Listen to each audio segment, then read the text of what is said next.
games, and we'll start with Inter versus Porto. Another one nicely balanced this, Dean. I like this tie. And I think, when you looked at it beforehand, Porto were kind of struggling a little bit in the league. They were well off the pace in terms of where Benfica were at one point. And Inter didn't look great in the first half of this season either. Since the break, Inter have looked absolutely phenomenal, and Porto have been on a little mini tear of their own. They're now, they're still a fair bit off Benfica, but they have a game in hand in the Primera, and they will be looking upwards considering their recent form and thinking, we can catch this lot. They've just sold their best centre midfielder. And I think it leads to this tie. Porto have been brilliant in Europe for quite a long time now. They are one of those sides you're like, I just don't want to play them. They've been often beaten by better teams, but not by big margins. They never give up in these games, and they have the capacity to spring shocks, especially against teams who I would say are around the same caliber as them. And this is a nicely balanced game where Porto will be looking at it and going, we're at home second leg. We know what we have the capability to do at the Dragao. And Inter will be looking at it and going, we can beat Porto. And I think that all of those things coming together is like a very intriguing one. Definitely, yeah. I mean, Porto's form is really, really impressive. They only lost one game since September. So in the Champions League, they did actually suffer a 4-0 defeat to Club Brugge, which was a bit of a battering, especially at home. But that it's no good for morale. But ultimately, I think they were reasonably comfortable generally, apart from that in the competition anyway. So it was okay. And then the other defeat that they suffer is to Benfica 1-0. But apart from that, you're looking at the form that they've managed to put together, both before and after the World Cup, and it's really, really impressive.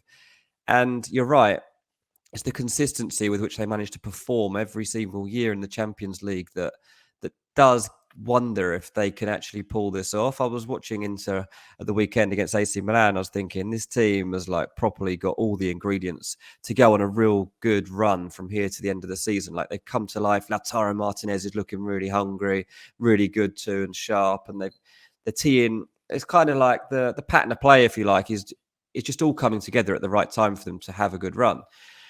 The thing is with Inter Milan, they haven't actually got to the quarterfinals of the Champions League for a long time now. You have to go all the way back to 2011, the last time that Inter Milan got to the quarterfinals of the Champions League. So they've got a lot of time to make up for here, and that's something that's going to be on their minds coming into this game.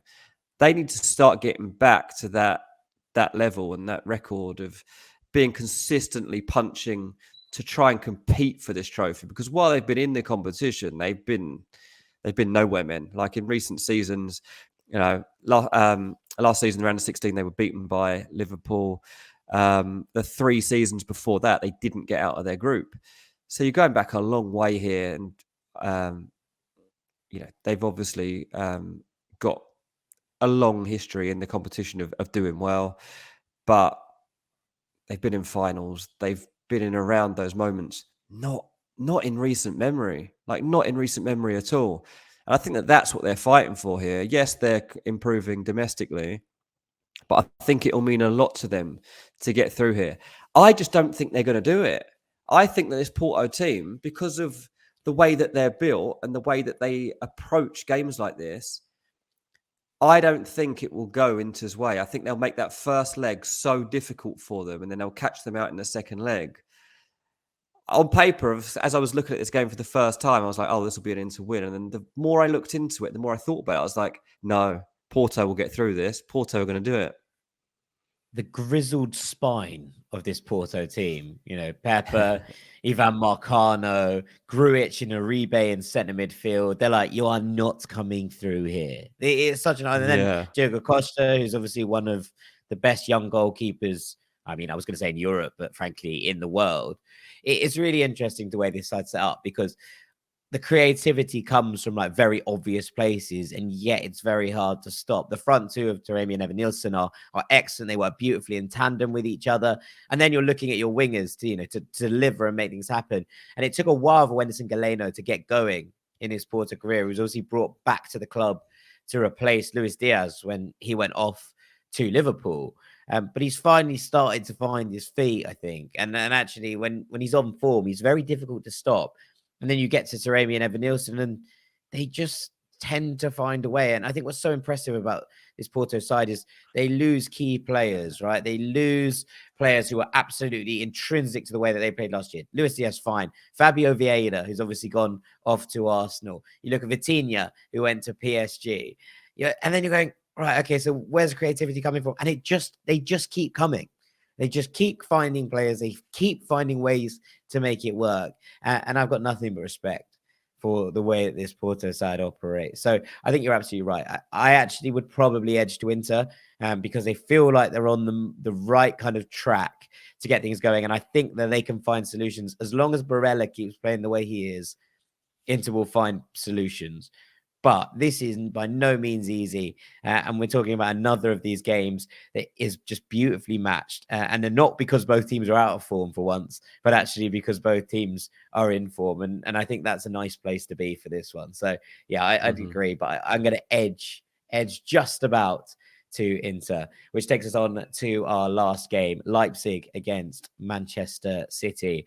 Been a tough week for City, Doom, with the announcement of the sanctions and, well, not sanctions, but the announcement of the charges brought against them and potential sanctions that they might have to face.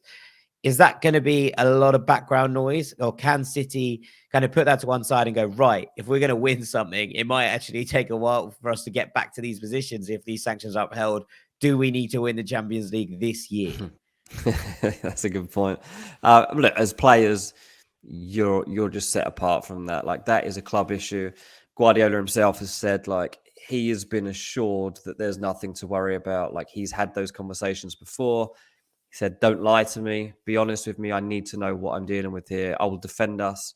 I just need to know that I am defending the truth. And so he will have told his players that message. They will have been addressed to at the training ground as to what the situation is and how they need to deal with it. But look, basically, they have to focus on matters on the pitch. That's all that they can control. And yeah, this is potentially the last time they can get their hands on this trophy as a group. Whatever happens beyond this season, even if they aren't hit by this, I can see a mini overhaul at Man City coming. I think that there are plenty of reasons to see why that might be necessary. One, internally, but two, externally too, because there are improvements in other teams that mean that Man City are going to have to evolve quicker than they probably expected. And, you know, allowing players like João Cancelo to leave temporarily, which will lead to permanently, I'm sure, gives you questions to answer in the future. They'll also have, they always look to make one significant signing. I think this could still be in the conversation for a player like Jude Bellingham or Declan Rice. There's going to be a lot to deal with, as well as what Pep's making of the whole setup. Leipzig's a really difficult game for Man City, and they've got to be careful how they manage this one, because this is a club that obviously we all know bring through talent that everybody ends up snapping up. And given that, like, they want to perform when given a platform like this. In last season's group stage, Man City did beat them. I think it was 6-3 in the end. And Nkunku scored a hat-trick. And Nkunku scored a hat-trick. Yeah, he scored a hat-trick for Leipzig, but they lost 6-3. But yeah, I think Leipzig won the other game 2-1. So it was not going to be an easy, with a lot of changes. Yeah, exactly. It doesn't matter too much. But there's players in that Leipzig team, like, you know, we've all heard plenty about Gvardiol and the attention on, you know, big clubs trying to sign him at the end of this season. Szoboszlai is coming back onto the radar now. Like, he's finding form again. It's been a long time since he's been fully fit and in form. He's been really impressive. It looks like he's got both those things. Yeah, I mean, I haven't seen major headlines around him recently, but I'm kind of waiting for them, because I've watched RB Leipzig twice in the last few weeks, and both games it looked like he was back, and I was like, this is what you want to see if you're Leipzig and you're going into a game like this, because he could be that difference maker. Obviously, they got like Timo Werner and stuff. Like, it's a very different system, and I'm sure that part of him will want to make an impact against an English club just to show people that like he isn't the flop that we all think he was. Well, Pep loved him. And Do you remember? Pep talked so much about the fact that he loved what Timo Werner brought to a team.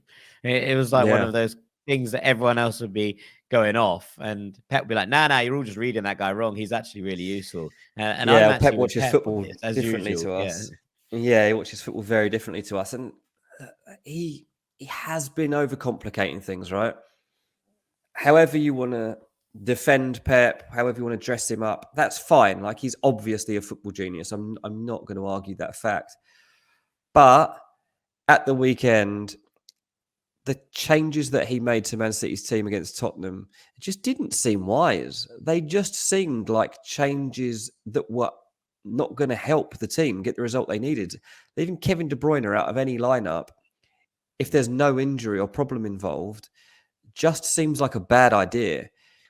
And I think that the main issue has to be like, how do we get, if Haaland is going to be like the main goal scorer for this team and they are now just going to have one guy that eats up the majority of chances rather than sharing them around, that's fine as long as you're consistently doing it. And Haaland's not doing it like on the weekly basis. He's having like feast or famine basically. It's like he's getting everything. He's eating all the chances up and getting hat tricks, or he's barely getting seen. At the Tottenham game at the weekend, you barely saw him. The service wasn't there. Wasn't getting the balls in the area he wanted. Tottenham did a really good job on limiting how he could get the ball. Clubs are going to work on that. There's enough tape now of this City team with Haaland that you can go back through and see the success stories of when Haaland's had his quiet days to try to come up with a plan of how you can limit the service to him too. Obviously, you need to try and make the most of playing Man City on your own turf. I think that that's going to be the key to this. It wouldn't surprise me if Leipzig win the first leg. I'm not sure if they can do this over 2 games, because to beat Man City over 2 games is a really tough task, especially when there's a bit of fire in the belly. That's the other thing that this potential sanction will bring to Man City. Like, they've now got even more motivation. It's like that, the whole world's against you feeling. They will have a bit of that because it probably does feel like that when you're Man City and you're constantly having to prove that there aren't financial irregularities going on inside the club, and you're trying to prove that you can win the Champions League and you can win on all fronts, and that Pep is a genius and that you are one of the best players in the world. All these different things. But Leipzig can also play on the flaws of this team right now. And I think that there are 1 or 2 that Leipzig have the potential to do that because of the players that they got within the setup. Yeah, I mean, I think this is a high scorer, but I think City come out the right end of it. Obviously, Yeah. Leipzig are missing their first choice goalkeeper. Galashi got injured, and Janis Blažević has come in. He played for Borussia Mönchengladbach's second team, and then Heracles Almelo in the Eredivisie for a couple of years. He's brought back in as backup, and now he's being chucked in at the deep end. And you know what? He's done okay, but I don't know how strong he can be against the likes of an Erling Haaland and a Kevin De Bruyne, who I assume is going to come back into the side. You look at the rest of the team, and the attacking front four, and even without Nkunku, Sober's like Olmo, Werner, and Silva is great vibes. I really enjoy that, and I really like what Haidara and Xavier Schlager bring behind them in order to just hold things down and hold down the fort. But I just think that despite how good Leipzig have been, and they have been good, and they are right up there with Borussia Dortmund in the kind of chase on the tails of Bayern Munich. I tweeted a couple of weeks ago that I wouldn't want a Marco Rosa RB Leipzig side chasing down my tail if I was Bayern Munich in the run-in of the Bundesliga and I was trying to manage lots of different things. But I just have a funny feeling that City probably have too much for them here. And I wonder if Pep's rotations and machinations in the Premier League resolve in him actually getting things very right in the sharp end of the Champions League season. So I'm going to edge this one to City. Look, I'm just looking at the stats. I was trying to look at the form, like how it actually looks right now as we record. Like, this might not be valid by the time we get to this game. But as we record now, Leipzig unbeaten in 18, and Man City have suffered 3 defeats in the last 6. That's unbelievable. Like, that is unbelievable. That's the current situation of these 2 teams. So with that Yeah, in mind, I am putting the upset alert is on. Upset you're putting the alert is upset on. alert siren on. I Wow, am. wow, I that's a am. big call.